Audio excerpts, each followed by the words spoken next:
masih bersama kami di Berita Padang. Bagi Anda yang baru saja bergabung, kami hadirkan kembali 3 berita utama pada pagi hari ini.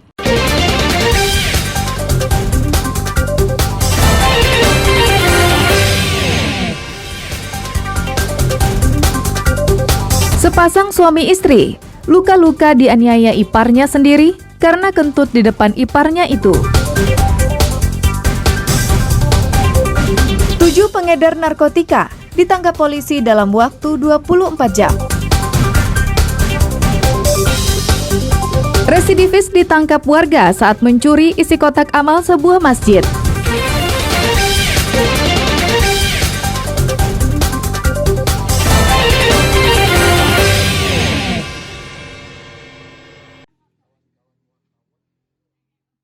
Tidak terima anggota keluarga mereka meninggal tidak wajar. Kerabat Syafrizal, warga binaan di Lembaga Pemasyarakatan Khusus Narkotika kelas 3 Sawalunto yang tewas tanggal 24 Mei lalu menuntut keadilan. Pasalnya pada tubuh ayah 3 orang anak itu ditemukan sejumlah luka, bahkan hidung mengeluarkan darah. Hal itu tampak pada foto-foto jenazah ketika dimandikan. Di tubuh pria berusia 42 tahun ini ditemukan sejumlah luka dan memar. Bahkan saat kerabat memandikan, hidung jenazah juga mengeluarkan cairan bercampur darah.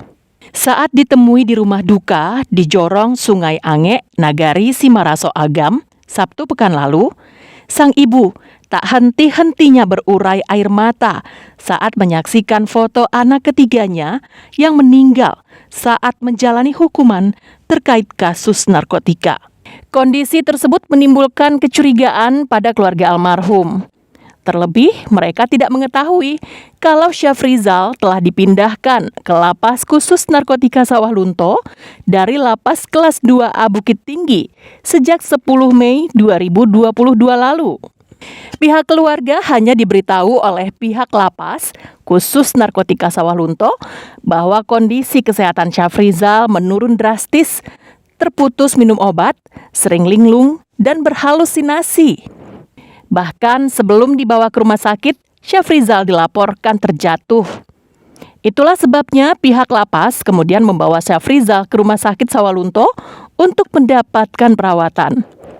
Namun keluarga tidak percaya begitu saja.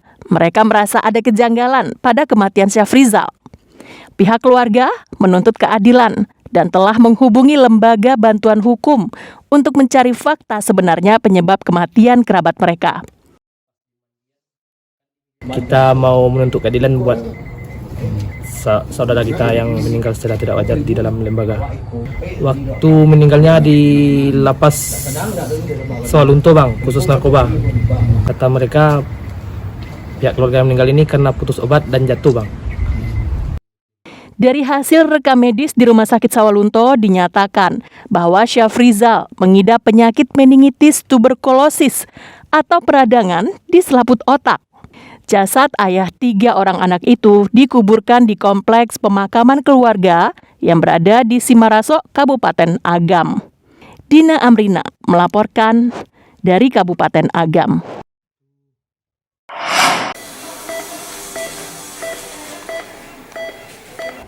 Ferry terpaksa harus dirawat secara intensif di RSUPM Jamil, Padang. Bapak satu anak ini menderita luka di bagian dada, tangan, dan betisnya. Sedangkan sang istri, Nova, juga menderita luka yang serius. Salah satu jarinya nyaris putus akibat sabetan senjata tajam. Peristiwa mengenaskan yang menimpa pasangan suami istri ini terjadi di rumah mereka di daerah Batu Kasek, Penggambiran, pinggiran Kota Padang. Mereka berdua dibacok secara membabi buta oleh Anton yang merupakan kakak kandung Nova. Usai peristiwa berdarah itu, pasangan ini kemudian dilarikan warga ke rumah sakit karena luka yang dialaminya. Sedangkan pelakunya berhasil dicokok aparat Polsek Lubuk Begalung. Saat pemeriksaan terungkap jika Anton merasa tersinggung ketika Ferry terkentut di depannya. Anton merasa jika perbuatan tersebut dilakukan Ferry dengan sengaja. Anton mencoba menegur Ferry, tapi teguran itu tak diindahkan oleh Ferry. Cekcok mulut keduanya tak bisa dihindari. Karena kesal, Anton pulang ke rumahnya, mengambil senjata tajam dan langsung menyerang Ferry secara membabi buta. Istri Ferry yang mencoba melerai perbuatan kakaknya itu juga menjadi korban. Dua kali kena gantian. Suang sekali. Sengaja atau tak sengaja atau gantian? Sengaja apa? Tuh sakit hati pak. Iya, sebenarnya turun. Aku pagi tadi juga lo ambil pisau, ambil parang, ambil sapi, kaca juga ke kamar ya. Atas perbuatannya pelaku dijerat dengan pasal 354 KUHP tentang penganiayaan berat dengan ancaman hukuman di atas 5 tahun penjara. Alfi melaporkan dari Padang.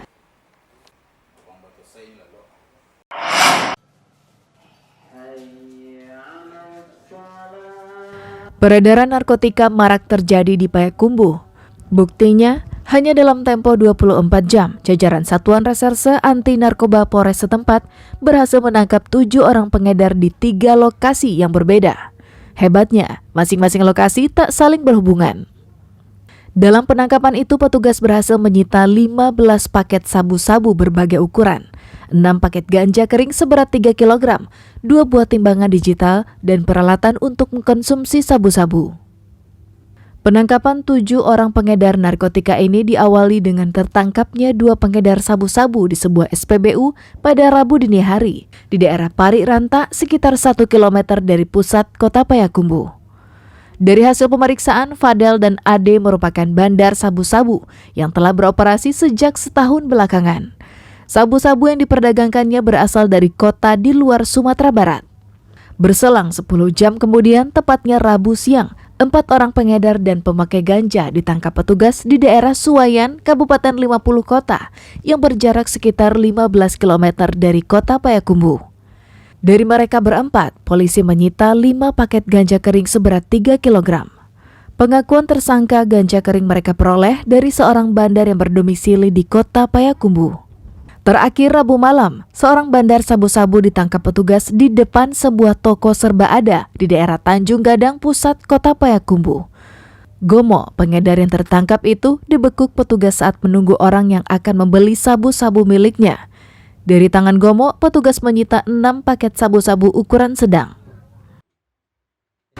1 kali 24 jam, ya, kami Satuan Reserse Narkoba Polres Payakumbuh telah mengamankan 7 orang tersangka dari 3 TKP.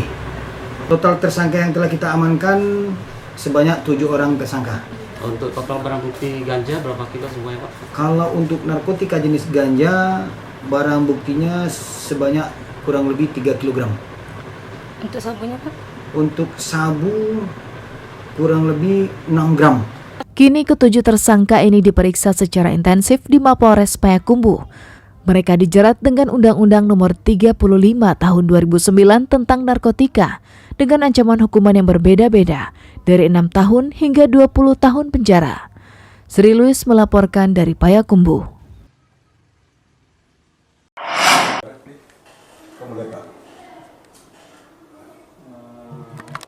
Meski suasana masjid terlihat sepi, Diki, mantan narapidana yang baru bebas 2 minggu lalu, tak menyadari jika aksinya mencongkel uang yang ada di dalam kotak amal masjid itu dipantau secara seksama oleh pengurus masjid melalui kamera pengintai.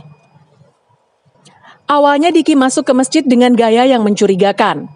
Setelah memastikan bahwa tak ada jamaah lain di masjid itu, Diki mulai beraksi, mendekati kotak amal dan berusaha untuk merusak gemboknya.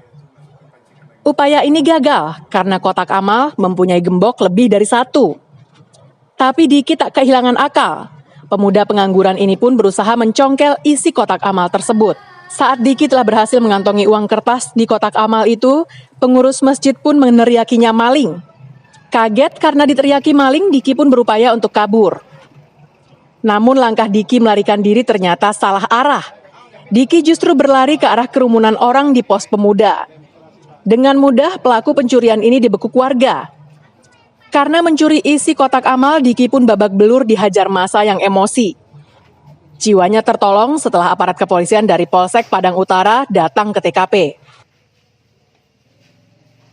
Setelah dilihat dari CCTV, ada yang mencurigakan. Setelah itu diintai dari CCTV, ternyata memang dari gerakan-gerakannya itu agak mencurigakan.